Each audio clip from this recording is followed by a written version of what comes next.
G'day, listeners. This episode is proudly brought to you by our sponsors, supshq.com.au. Use BWB15 at checkout to receive 15% off and direct shipping.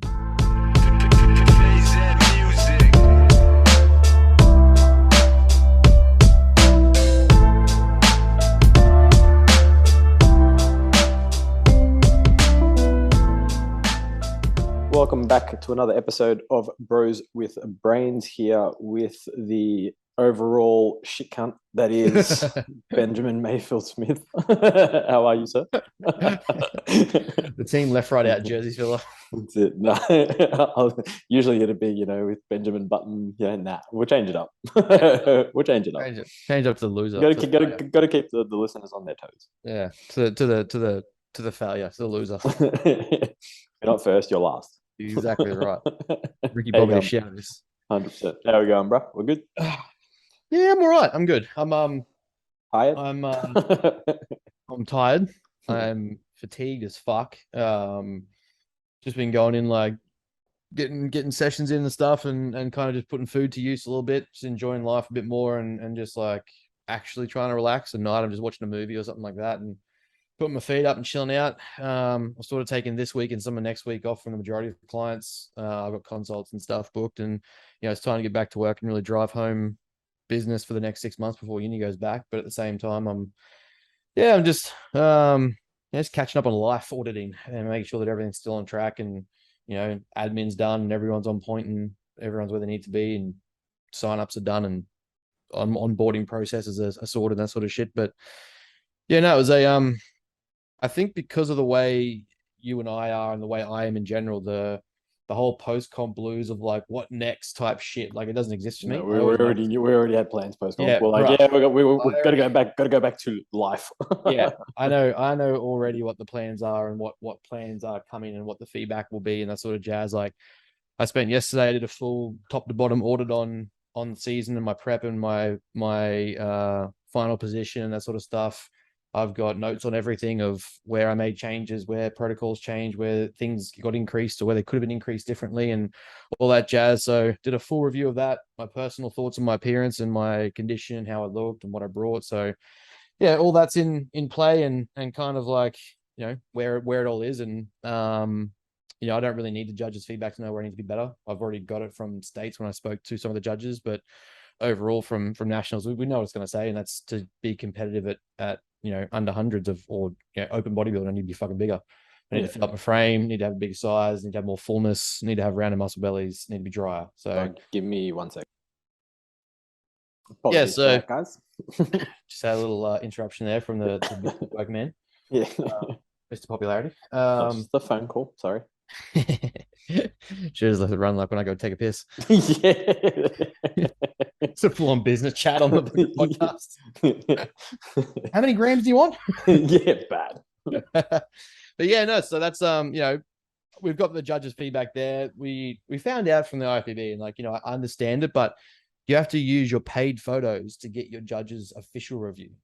So really? Yeah. And Not I didn't surprising. get those. Neither Tom, because we obviously had Phil and all that sort of stuff going on, and our own cameras there and that sort of jazz. But to get their official review, I'm like, well, do I just send my first place stage photo into them then? Like, what do I do there? Do I just, hey, review this? It's me at first place. Yeah, that's a bit. I mean, I can understand. It's again one of those things like the whole like pay to go backstage kind of shit. It's like you understand it from a business perspective, but from an athlete perspective, it's like it's pretty shit.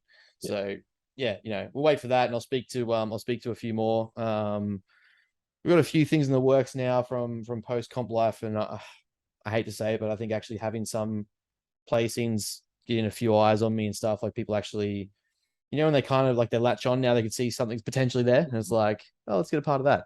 Like, there's a few people that have reached out that are keen to look over the physique and exchange services and work and that sort of jazz. So it's all positive. It's not having to dig at anyone. I understand, like, you've got to obviously earn your stripes before people see it. So, there's some things potentially in the works that I know in the next 2 years, there'll be the right people in the right places to make sure that what we bring is contention for more than just a 4th place or 5th place or just call outs kind of thing. So it's I take that and run with it, get back to life, focus on business, actually get business back to health and make sure everyone's happy there. Get get all the things sorted that we need to do finished off, and all the tasks that were just sort of put to the side, back at the top of the priority list. And yeah, it's it's 20 weeks of being selfish for 2 to 3 years of business and uni and life and growth. So that's just how it goes. That's pretty much where we are. Back to it. Just back exactly to life. right. Completely fair. Exactly right. And how you doing, my friend? Yeah, not too bad. Weather is horrible as usual.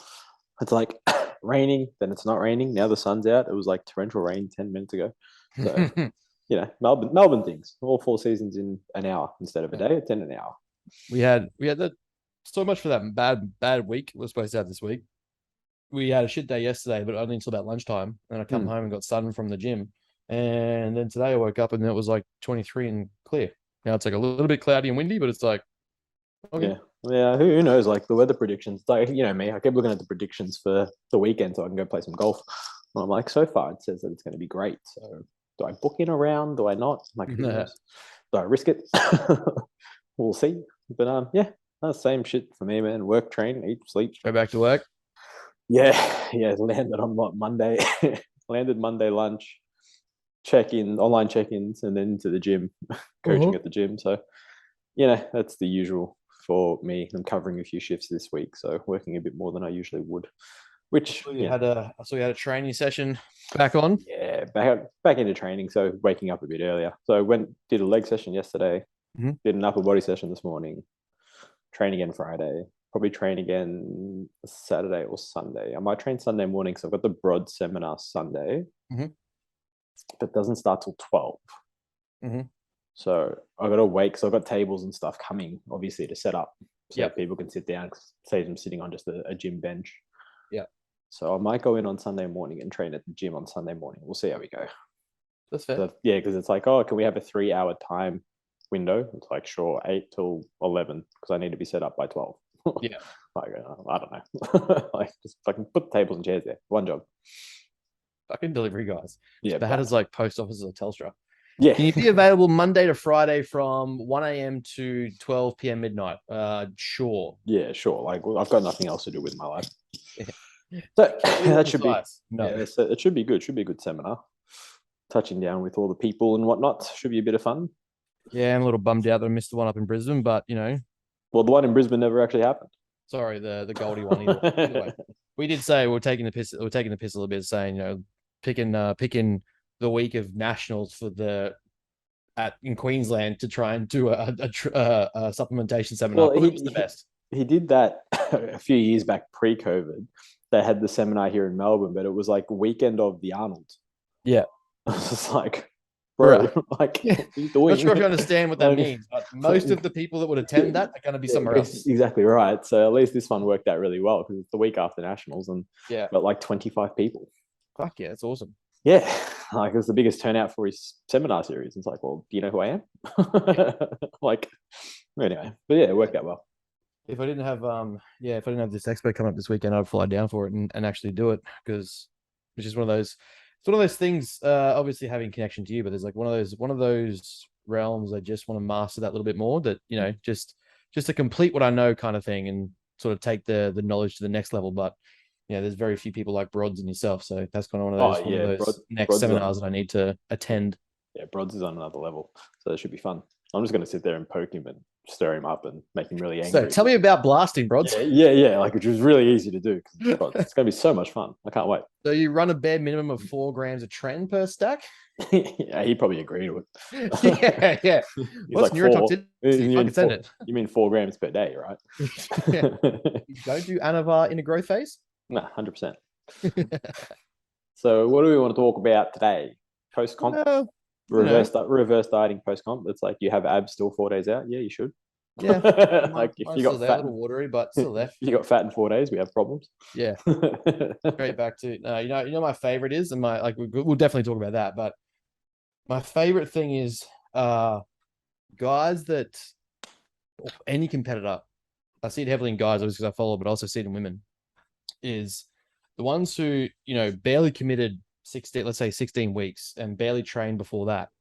And they'll get off stage and their first Instagram post after not even placing call outs is next time I'm coming back for all of it. And it's like, Like, there's years to this game. Like, Yeah. Like what? I remember after my first season, I went straight to cardio. Like, I went back into the gym. Like, it was like, right, I think I had a week before before Arnold's, because I've never done nationals. So I had a week before Arnold's. And I was like, I put a story up like straight back to work, as in I had to do cardio and stuff like that. And I was like, yeah, straight back to it. This is just the lifestyle that I have. So it's nothing new.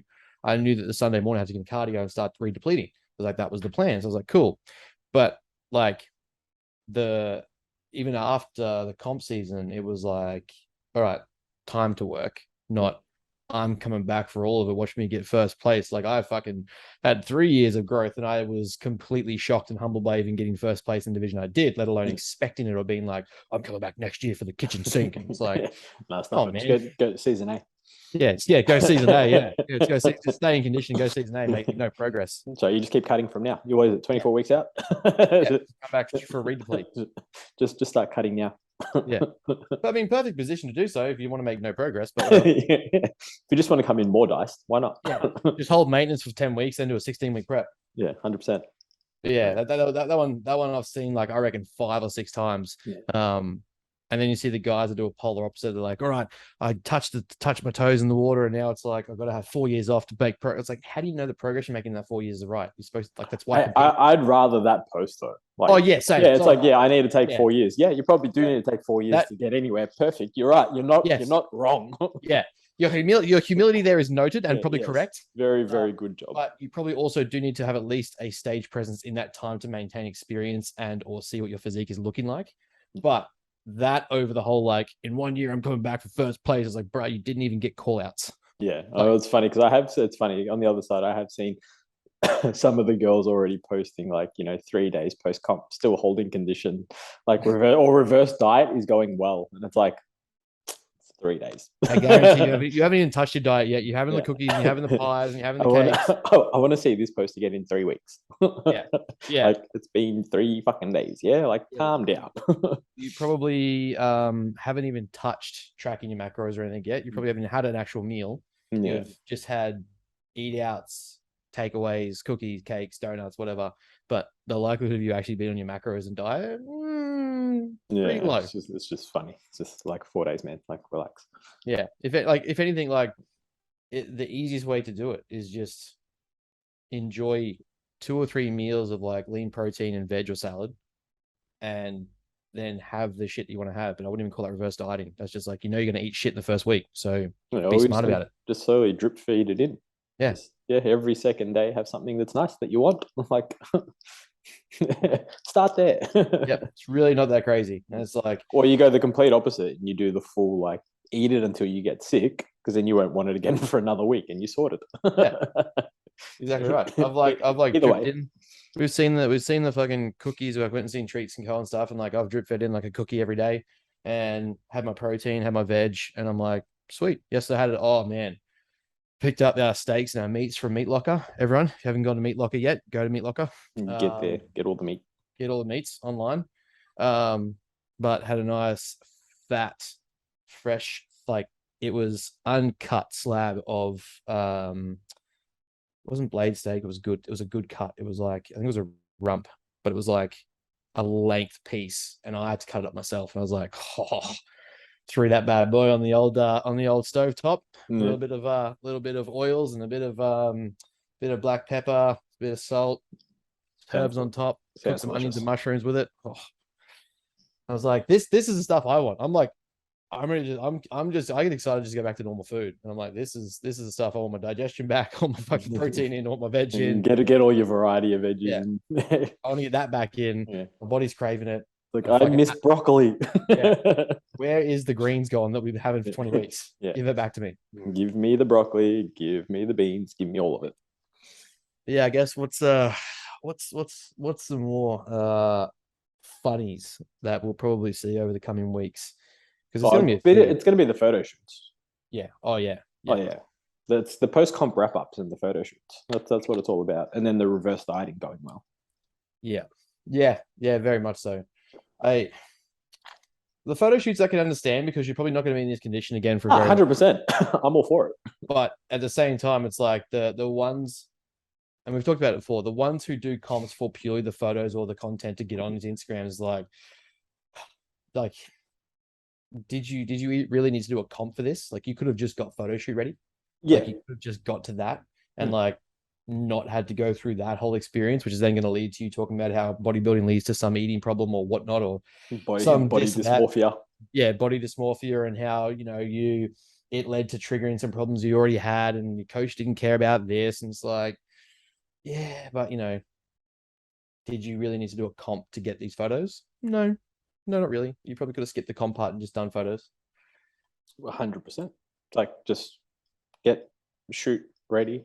Unless it's an interesting one, because it's kind of like, well, unless you want to, because I guess shoot ready isn't that far off. Oh, I mean, depending on the shoot, I guess, and the category, but you're not really that far off, I guess, comp condition. So you could time it, you know, and if you just want to have fun competing, like, why not? But I wouldn't do the competition for the photo shoot. I'd do the photo shoot. And then if you want to keep going, feeling good, go to the competition. Yeah, flip it. You know what I mean? I agree. But at the same time, like, I kind of differ there, because I think it's interesting to me, the level of expected condition for, say, a female photo shoot versus the acceptable condition of a male for a photo shoot. I find it's very different.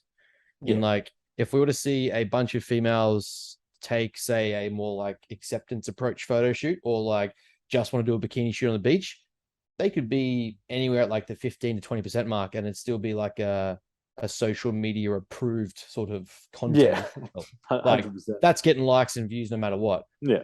If I'm at 20 weeks out and I do a photo shoot, bro, what the fuck are you doing? Like, put your clothes back on. Yeah, I mean, especially when you were 20 weeks out. Yeah, exactly right.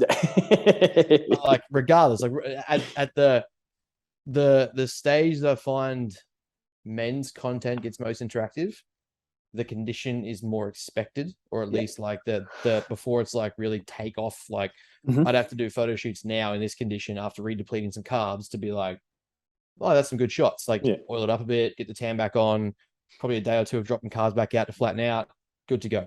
Yeah, that'd be like I'm ready for photo shoots.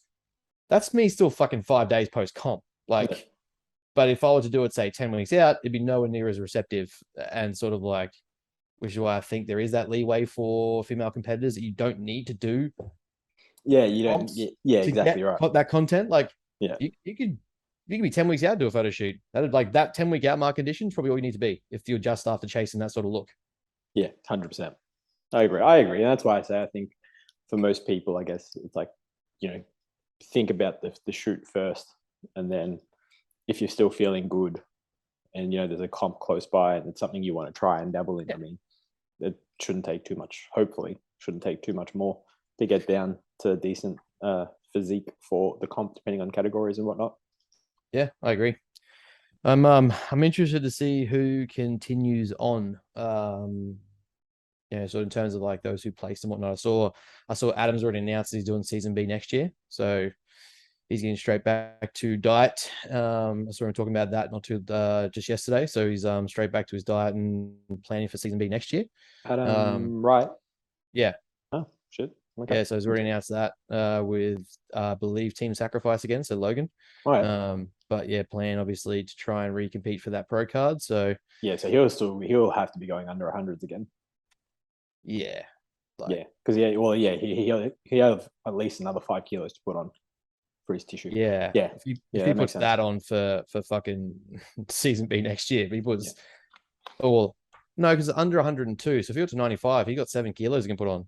Yeah, he got to 94. So yeah, he's got a solid 8 kilos he can put on. So that makes sense, season B. Yeah, he's got some kegs there. But he can definitely top cap that for season B. But I mean, like, more than that, fuck.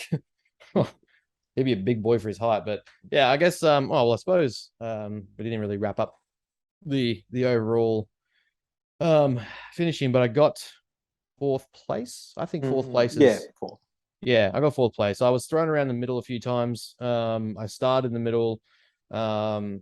I think my structure and my shape kept me there, and then the condition sort of faded out to put me outside the top 3. So, not to take away from the other guys, they looked unreal. But yeah, that's sort of that little bit more in the leg, which again is all part of the feedback we had in my review. Starting in a better position, just being dry overall, and starting with better condition, metabolically and healthy, and just overall condition dryness. I think starting in a better position would lead me to a better peak pop on stage.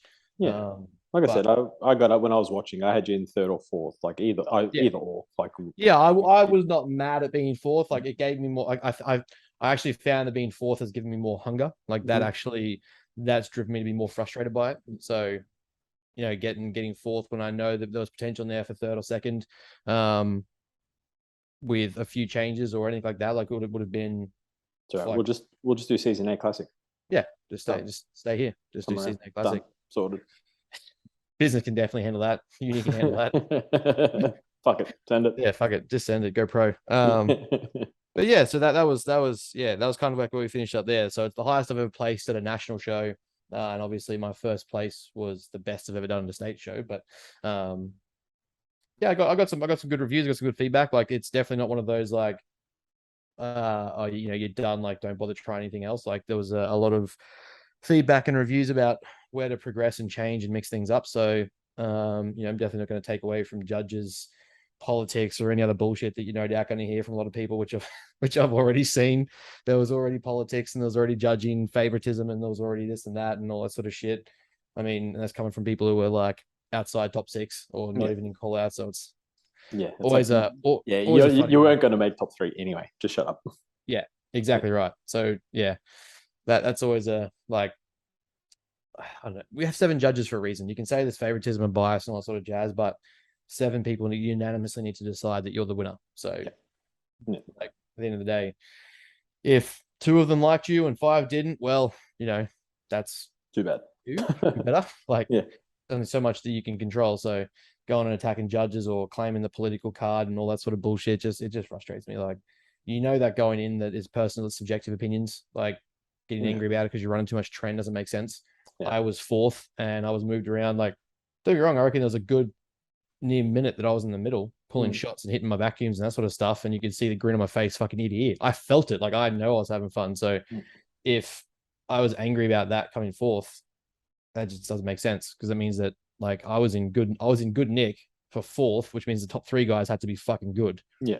Like, how can you be angry about that? It just means they came in better. But if anything, the feedback I've got is that I had more fun than everyone, and I was fucking like cheering up there, the crowd and the awesome the people in the crowd, like the fucking the audience was fucking unreal. Like there was probably more people at nationals than there was or louder people at nationals than there was at states. Yeah, it was a much more engaging audience, that's for sure. Yeah, and I think brushing off those cobwebs, which is why you need to do things like states, because like brushing off cobwebs, like my stage presence at nationals, I felt was more confident. Like I felt more not cocky, but I felt more confident in my shots. I was more aggressive in my posing. I wasn't like pushed around. When we were in the top 3 there, I wasn't like, oh, I'll let this guy hit his shots. I was like, no, fuck, this is my shot. I hit my side chest. I'm like, this is my shot. I hit my front double by. I was like, this vacuum is my shot. And it was like the aggression and like the fun in the posing was there. So, that's something that classic is also supposed to be judged on. So fucking if that's the feedback, like I killed that. So I can't be mad. You can't be pissed off and go screaming everyone's name. It's literally my 2nd season and I get top 4. Yeah. And I know it's one of those things where it's like you just keep, I've seen people like, oh, whatever number you make is the list you call it. It's like top 5 or top 10, or whatever. It was like, I was 4th place. Like, fuck. It's not bad. You can't be mad about that. You can't be mad about it in your 2nd season ever competing. No, very true. I went in there expecting fucking dead last. Like, I literally, you'll see Thursday, like the last Thursday's episode where I said, anything above last place at this point is exciting. The 4th place just itched me. It just made me fucking more annoyed, because I'm like, well, now I know that I can be top 3, but now I want to be first. Yeah, you're so close. Yeah, that makes me mad. I'm not mad at the judges. I'm like, well, fuck you. Now I know that it's there. I want it. Yeah, 100%. Should we get into some questions? Yeah, let's do it. I got a few. I asked the question box up. Go on then. You can start if you like. All right. Not a lot, just mostly health focused. Is reverse dieting important, or can returning back to maintenance be fine? We've kind of touched on that before, but it's also like defining reverse diet, right? Like me right now is this reverse diet or back to maintenance. Well, I'm taking my time eating back out, but at the same time I'm reintroducing foods. So for me, like I'm not going to drag out the health phase and sort of do like, 20 weeks at sub-optimal calories so that I can keep condition. I'm going to get softer. That's expected. I'm going to get back there pretty quickly so that we can optimize growing, right? Like that's what I'm going to do. But I'm not going to just forcibly jump into going straight to fat gain. Like it's more so like that's going to come with time. Well, it's funny because post-comp, post-diet, depending on the severity of the diet, we want to look at being in a much more healthy position, because we know dieting down to extremes is what's unhealthy, right? Yeah. From a physiological perspective. So reverse dieting, if you go by the old school reverse dieting and slowly increasing calories, still keeps you in that diet. So you're prolonging that energy deficit for longer, meaning you're unhealthy for longer. And it's like, well, we don't want to be unhealthy for any more time than what's required, right? So like post-comp, for example, you have no reason to slowly reverse diet out versus, reverse dieting much quicker and getting to maintenance much faster. Because we know, looking at the research, that either way, if you reverse diet for 12 weeks versus 4, hitting maintenance, you're still going to put on about the same amount of body fat anyway. So it's kind of like, it's more the mental side of things, and that really comes into play. And it's like, well, understanding that either way, you're still going to put on body fat. It's kind of like, it's the whole point. Like, you can't walk around sub 6% body fat year round. It's kind of like not really feasible. That's what I was going to sort of touch on there too, is like, it depends on the client's psyche as well. Like we know the psychosomatic is completely separate. So being like, it's why I get weary about coaches who just simply cut off a client, like comp day done, you're out. Like, oh, that's where I finish charging you. Like you should have a post 4-week plan at least, or at least something like that. Because there are going to be clients who, whilst they say they don't have it, or whilst they say they don't possess it, will probably have some sort of psychological attachment to their appearance or their look or what they just did. If they didn't place well, are they sensitive about it? Do their grandma's best friend's auntie tell them they look the best, and now all of a sudden they're got dead last, and so they're worried about how fat they're going to get post comp and that sort of shit. So rushing them back to fat gain without educating them, I think, can be potentially dangerous. But at the same time, have you been educating them on the fact that post comp fat gain is inevitable? Exactly, because you weren't this shredded before comp, so why would you stay this shredded after comp? That's not how it works. So, no, you're dieting down for a point, like to a point, like it's for a point in time, and then you're coming back out to be normal. You're probably, and like I see with a lot of people, like the more we get lean, the more often we get lean. It's why you see, like I find like those real gritty American physiques, like they get so shredded so often for their pro comps, because they do like 5-6 in a season. They spend a lot of time there getting shredded. Sure, the more we get, like they get leaner, they have that drier look, but at the same time, we're not trying to just keep you perpetually lean. Like you're going to get lean again eventually because you do another comp. You may come out of this one and your new homeostatic point may be even leaner than it was before, which it probably should be, because you're not going to go back to eat like an asshole and just put all that fat back on. Yeah, you're not going to stay comp ready. Yeah, exactly. The more dieting phases you go through, usually the leaner you can stay at a higher calorie tolerance. So that always works to your favor. But we know that being in an energy deficit for too long over a period of 52 weeks just means you have less time to grow. Yeah. So it's like you're sacrificing time to get bigger and stronger. Yeah, exactly. At the expense of potentially looking a little bit better. Well, I guess subjective, right? Because some people look really good when they grow. So you know what I mean? Like, knowing me, I'm going to look fucking better in like an extra 10 kilos this time leaner. But yeah, exactly right. So it's like you have to go through that shitty phase of putting on a bit of body fat, getting a bit bigger, getting a bit stronger. Yeah, you get a bit softer, but it makes it much, much easier to put on muscle, being in that slight surplus versus because you create an anabolic environment, right? Like the signaling, the food intake, the calorie availability. Yeah, it's very, very, very, very tricky to grow tissue in a deficit. Like a lot of people, copious amounts of gear. Yeah, a lot of people will still claim that they can put on tissue. It's usually they don't put on tissue; they just get better at the skill of lifting. So they increase their weight. They're not necessarily getting bigger. Yeah.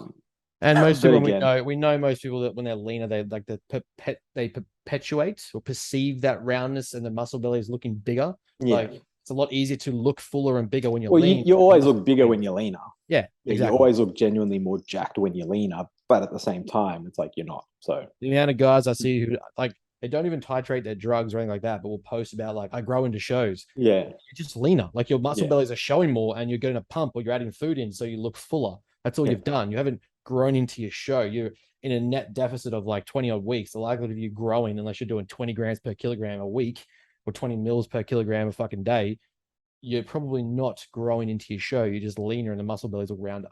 100%. What else you got? But what else have we got? Would it be possible to compete in an untested comp while remaining natty? I presume the lad means like ICN, like being natty versus competing in the IFBB. Yes, it is possible. It's becoming a lot more common. 100%. It just mostly depends on what you want to get out of it. There's a lot of bikini girls now.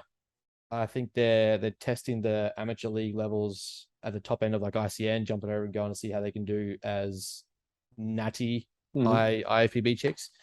You know, we'll define natty by they haven't been tested or failed. Whether or not there's anything else is in use, I'm more than happy to speculate. Drug tested doesn't mean drug free. Yes, exactly. As always, I want to put it on a bumper sticker. So let's consider that. But yeah, there's still a lot of females that are doing ICN that will come over and do IFBB in the same season, as we talked about before. Like you get that stage where it all sits around the same point of year. So you might have an ICN show, an INBA show, and an IFBB show. And the girls might go, well, I'm got a peak for this one. I may as well try this one. I'm already here, so I may as well do this one and just see where I stack up. And then, you know, if the IFBB one's the last one of the season, they might claim natty and put a few things into to be a little bit drier, but, you know, whatever. I won't go there. So, yeah, you can definitely do it. People like Peter Hartwig has remained natural his entire life, so he claims. And he did fairly well in the IFBB. He's a genetic outlier, but at the same time, it can be done. Yeah, definitely. And the last one I got. What are your steps post-comp in terms of health and training? Also, do better. You failed. Like one of 3 of my clients. You know who that is? Yeah, 100%. It's all I heard all Sunday. In terms of health and training post-comp. So, as we've talked about already, food will gradually go back up.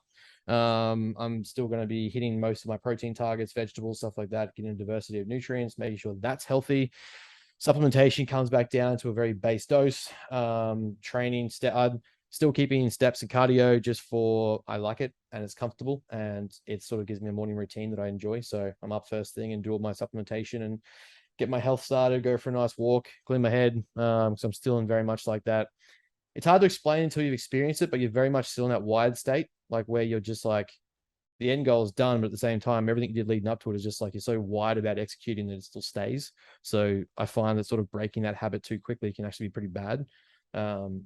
I enjoy staying routine based and monotonous and doing that sort of thing. So it's not like I'm going into vigorous, high intensity hit outputs or anything. It's just simply, you know, churning things over and staying active and moving food around, helping digestion and being comfortable. So I'll still keep steps and stuff up to, you know, aim for 10,000 a day. Food goes back in.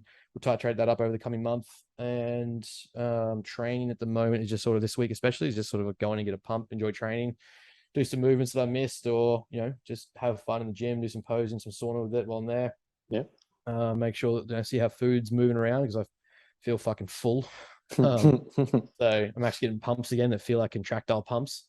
Then we'll start to move into identifying the feedback and moving into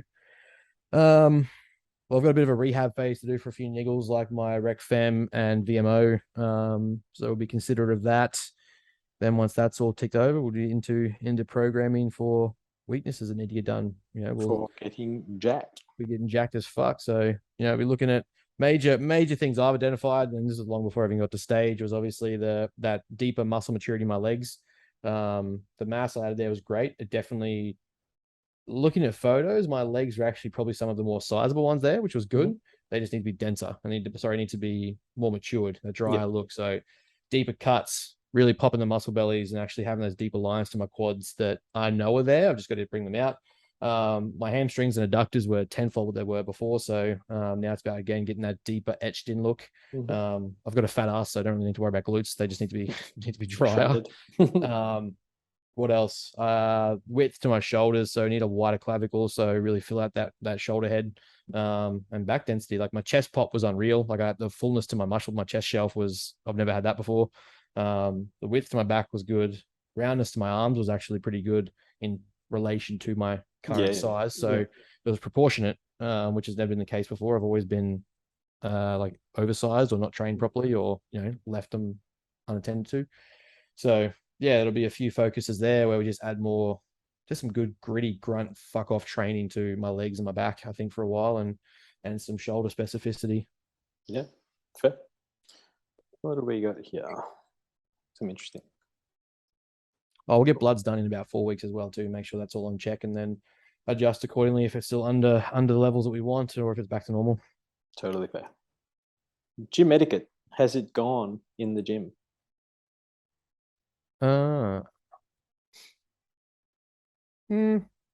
Yes, no. I mean, I don't really run into problems in the gym. I put my headphones in and just sort of keep my head down. So I think the age of the TikTok real game has made it a bit more immature and bullshittery. You got people that, like, yes, everyone's entitled to their space and their thing and whatever, do whatever you want to do, but the entitlement to, I get to set up my camera here and do this, everyone else needs to be out of my way, is kind of agitating. Like, you're no more entitled to set up your camera than someone else is to use the bench you're using to set your camera on. So that I think sense of gym etiquette has definitely dropped off, where people just, like, especially if you're young, you might have a bit more of a following than someone else, like you think that matters, or like is worth more than it actually is, and therefore you're entitled to extra space, or like, taking up a bench space, or taking up another machine, or taking up the dumbbell rack, and running the plates and having fucking 20 dumbbells on your bench because you want to do a triple quadruple set. Like, yeah, that shit, I think, is, like, in that sense of gym etiquette, I definitely think it's sort of like slipped by the wayside a bit. The whole Sam Goblin era has definitely added to that. But at the same time, like, I still see people that will come up to me and ask questions about training, or they'll like approach us. They'll wait till I finish my set and I'll approach about following the podcast, or have questions about the physique, or guys who literally just stop and ask questions because we're like, they've seen us prepping and posing and stuff. And like, yeah, the general curious gym goer that's actually eager to learn, like, they're just as present now as the douchebags. Yeah, and it depends. Are we talking about like gym etiquette as well? Like, things like personal hygiene, putting your weights back. Like, well, I guess it needs to be a bit more specific in terms of gym etiquette. But I mean, I go to Doherty's in Brunswick, and it's not too bad when I'm there. But I usually do go at a bit more of a quieter time. But if people want to use the machine, they'll ask how many sets you got left, and there's no real problems. And I'm the same. I'll ask like, how many sets you got left, dude? It's like, let me know, and then I'll go something else, or whatever it is. So, I mean, I don't think it's gone. Like, probably just as always, gym dependent, right? Like, where you're based and stuff, and the people that you have around, and people that are running the gym, if they're looking after it and all that sort of stuff. Yeah, because we were finding young cats that were like, like big mops of hair and not even using a towel, and they'll just like, they hop off the thing, and you think they've actually sprayed it, it's that wet, and it's actually just they've just sweated all over the shit, and it's like, I'm not going to be that douchebag gym guy, but at the same time, I need to use this, and you're wiping that. I'm not putting my fucking towel in your sweat. 100%. Would you rather only wearing baggy clothes in a cut, or tight clothes in a bulk? Baggy clothes in a cut, bro. Yeah, I know, this is such an easy question. Baggy clothes forever. Yeah, baggy clothes, cut, bulk, life. Yeah, going out, going to the movies. Yep. Baggy all day, every day. 100%. If you're not wearing baggy clothes, you don't have body dysmorphia. You're not into lifting. How much of a bodybuilder do you think you are? Yeah, 100%. You need to have mad body dysmorphia issues. The bigger you need to be the bigger clothes you have to get. Yeah, you need to be like jacked and lean and shredded, and still think that you're fat, so you wear baggy t-shirt. Otherwise, you haven't done it properly. Yeah, literally 5 days after my show, and I'll probably just keep my shirt on now forever. 100%. Free trip to train at any gym in the world. Where are you going? Oh, yeah, no, this is a tricky one. Like, for me, probably something like Dragon's Lair would be sick. I was gonna say Dragon's Lair, yeah. Dragon's Lair, like with Flex, that would be pretty cool. Metro Flex in Texas, or the MI40. Yeah, MI40, Metro Flex. The other one that's in Dallas. Destination Dallas. Destination Dallas would be pretty cool to go train at. But then, like, obviously there's like, and then you have like your Gold's, Venice Beach or whatever it is, Yeah, and all the that sort of shit. OGs, like Yeah, all those ones. Like, yeah, we know. it Like, depends what you got to train for. You got to train for the nostalgia of like bodybuilding, or you're going for like the fuck off equipment that you know is going to yeah, be there, like there'd the be pro level a equipment. couple of sick gyms in England as well. Like, Yeah. I'd go to Kuba's. Like, that would be awesome to Oh go yeah, train there. Cougars would be You fucking train dope. with Kuba, like AJ Yeah. Morris, like fucking some big dudes there. You can go out to King's where Hollingshead trains, and I think a couple Yeah, other Kings dudes would be train nice there. with JP. Yeah, you can train at, like, if you think about the States as well, you got Raw, the gym, I was gonna say, yeah, the Raw Raw, like Revive. most of the sub companies now have their own facilities. Yeah, but like imagine going to train there and you got, like, Bumstead walking around, Ian Yeah. Valier, like Brett Wilkin, like Yeah, then you've got the got, Arsenal facility in Canada. yeah, true. You even got Redcon Gym as well in Yeah. in the States, I think. I'm surprised if that doesn't fucking go under soon. Well, yeah, I know, but I mean the gym's still up and As a gym running, and itself, yeah. they've still got some big Yeah. bodybuilders that go there. So Yeah. like Blessing, I think trains there, and a couple of other guys there. So Yeah. it'd be pretty cool. So I think, like, to be honest with you, I think out of what I've seen of all the gyms to train at, for me personally, I'd probably want to train at Raw Revive. Yeah. Because running into like Valier, Wilkin, Bumstead, now Nick Walker. Now Nick Walker, Yeah, and they've got some really cool equipment because obviously it's a much more modern gym. Yeah. I'm all for old school training. Like, I like old school gyms, but I think the appeal of being able to train with some of the best equipment will just, I wouldn't be able to pass that up. Yeah, Metroflex would be good for the grunt cuss, like just a heavy fuck off session. Like you're walking amongst giants here. Like there's literally just like decades of victories of pro bodybuilders and fucking hardcore training sessions, and each one of the dumbbells are probably got about 20,000 different guys sweat on there. But 100%, like, they're rusting. Like, rusting from their sweat. Yeah. But then you got like your Raw Revive gym where it's just like there's top 5 Olympia competitors wandering around all day. He's like, how do you say no to that? Yeah, 100%. How long does it take for your body building to fill the dark, endless abyss of inadequacy and sorrow? I mean, yeah, it doesn't fill it, does it? It doesn't fill it. Never fill it. There will forever be a void. Here's the funny part. The minute you endeavor down the road of bodybuilding is the minute you're basically signing up to consistent inadequacy and unsatisfaction. Yeah, you're finally signing up to realize that you will never, ever be big enough. Yes. As long as you can be okay with the fact that you will never feel big enough or good enough, then you can do it. Yeah, exactly right. How much muscle can women really build without PEDs? All of it. I mean, like, yeah, how much muscle, like, how long's a piece of string? Like, it's so subjective to the person, and so many parameters that come into play, like food, training efficiency, genetic potential, blah blah blah. Priorities on sleep. Yeah, you can only put on as much muscle as you can, right? Like, there's no infinite. There is a ceiling, but at the same time, you find, like, because I'm pretty sure if I remember the data correctly, you find that adequate women and adequate men can grow muscle tissue. The propensity is roughly the same. It's the rate of growth depending on the factors that they don't seem to achieve, which is how close of a proximity to failure can you take it? How well you're recovering and sleeping, your food intake. Are you willing to eat that much? Are you willing to pass off other things? Are you willing to do all the stuff that's required? Moderate monitoring your hormones. Actually training with programs that aren't just here's 20 sets of glute busters and fucking kickbacks. Like, are you really putting intensity to your program? And there's no specific number that you can put on that and say you're going to put on a maximum of 6 kilos of tissue. Like, it's not how it works. Yeah, no. So you can only do the basics well and for long enough to see where you're at, and then you go from there. Like, once you stop putting on tissue, like, you will have an upper ceiling, and once you hit it, and that's where it is, and that's different for everyone. And that's where the conversation then comes, like, okay, like, this is probably where I've capped out. But most people don't even push it hard enough to find that cap. Yeah, exactly. Just wanting Ben's top 3 vacuum recommendation. Does his make top 3, or is it 4th? That's pretty good. Yeah, I remember I was reading that question the other day. This morning, I'm like, oh, that's a good one. That's going to get him. That's pretty good. I can't even be mad at that. No, to be fair, I'd say mine was one of the top vacuums on the day. So fuck you. It was just the rest of me was top 3. Top three vacuums. Oh, you have to go you have to go Arnie's because he was one of the OGs of vacuuming. Yeah, 100%. But then there was Sergio Olivier. He had a beautiful vacuum and shape. And then I think I really like Bumstead's now in the current crop is top tier. Like it's fucking it just looks like every I haven't Bumstead's vacuum to me comes second to Arnie. Yeah, because it's just like his muscle, everything pops around it as well. Yeah, the depth he gets in it, it's phenomenal.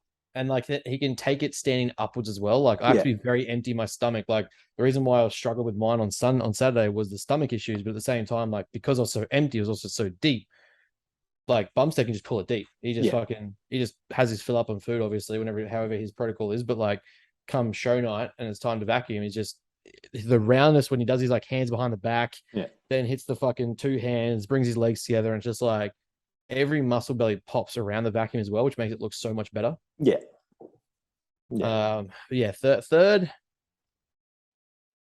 like you've got to go back into like the kind of like late 80s, and you start getting towards like what's his name? Oh god, I'm having an absolute mind fuck. Yeah. There was Sergio and there was Sergi Newbray. Yeah, Sergi Newbray, and there was Sergio Olivier. Okay. Yeah. Oliveira. You mean Oliveira? Yeah. Sorry. Yeah. Those 80s era vacuums are just unreal. Arnie's and Bumstead's got to be a top two. Yeah, that's fair, and that's what I say. I think Arnie was obviously the OG for it, and then the next best, has to be Bumstead. I can't think of anyone that gets close. Don't get me wrong, because like Reg Parks and stuff could all vacuum, but it was just like their muscle bellies weren't as dense because obviously it's the impact it has on the look. Arnie's vacuum in conjunction with everything that he did, like you see his posing, the tie-ins of his lats, it was just it actually flowed. Yeah, like his vacuum flowed with his physique, just like Bumstead's does. Whereas most other people that pull the vacuum, it doesn't necessarily flow. It's like, cool, you can do it. Yeah, but you probably look better with stacked abs. You've got to add some more lat sweep here. You know what I mean. Like it's got to look the part, not just be its own thing. Yes, exactly right. Yeah, because now, especially in like this day and age, where most people can seem to pull like some form of a vacuum, it's kind of like, well, you train it, but doesn't mean it looks good. Yeah, and it doesn't mean exactly, and doesn't mean it stands out with the rest of your physique. It could be that it's almost at a detriment to your physique if you don't have the surrounding. If your abs look better stacked and shredded, don't pull them in. 100%. That's all the questions I've got, and that was off the page. So, that's all I got. Yeah, beautiful. But we'll leave it there. Happy days. Short and sweet. There. I guess we can always go back to now asking the question: what have we got coming up that we need to know about, Benjamin? Yeah. So, what have we got coming up?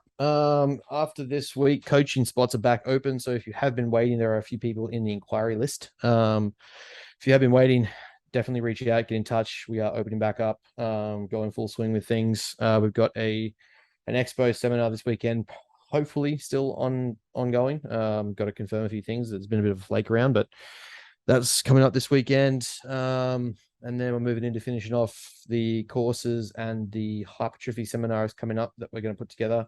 Just some basics of, I'm sick and tired of people arguing about what stimulates muscle growth, and it's not usually including the basics of fucking mechanical tension.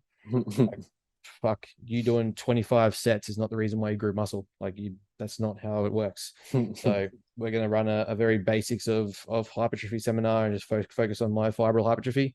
I'm no what's his name? I'm no SST7 fucking what's his name? Sarcoplasmic fucking hypertrophy coach.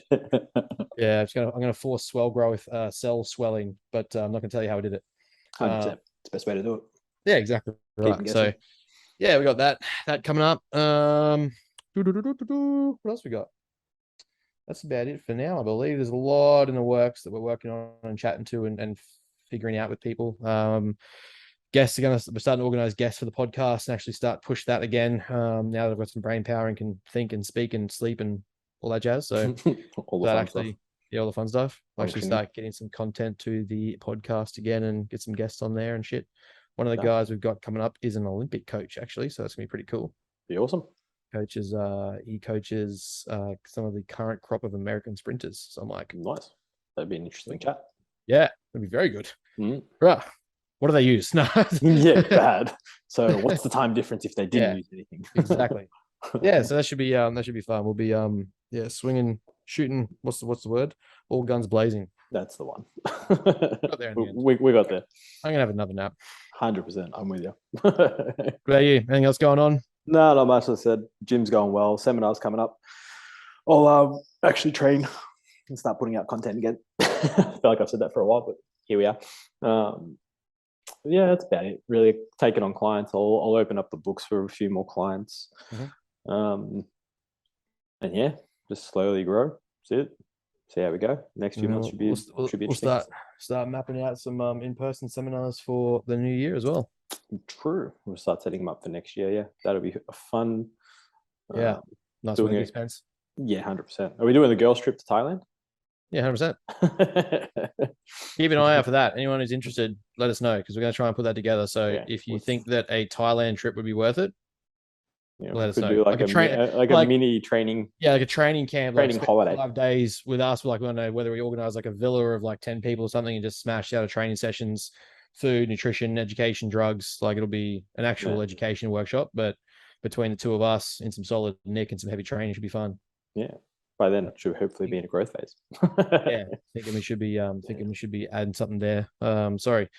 Thinking we can do something there as a business. Always business. Everything's business. Everything's business. All right, guys and girls, as always, thank you for tuning in. As next week, if you have any questions, throw them in the question box. We put up on all the pages on the Wednesday morning. Or if you want to send us a DM with talking topics, let us know. Otherwise, goodbye. Peace, guys.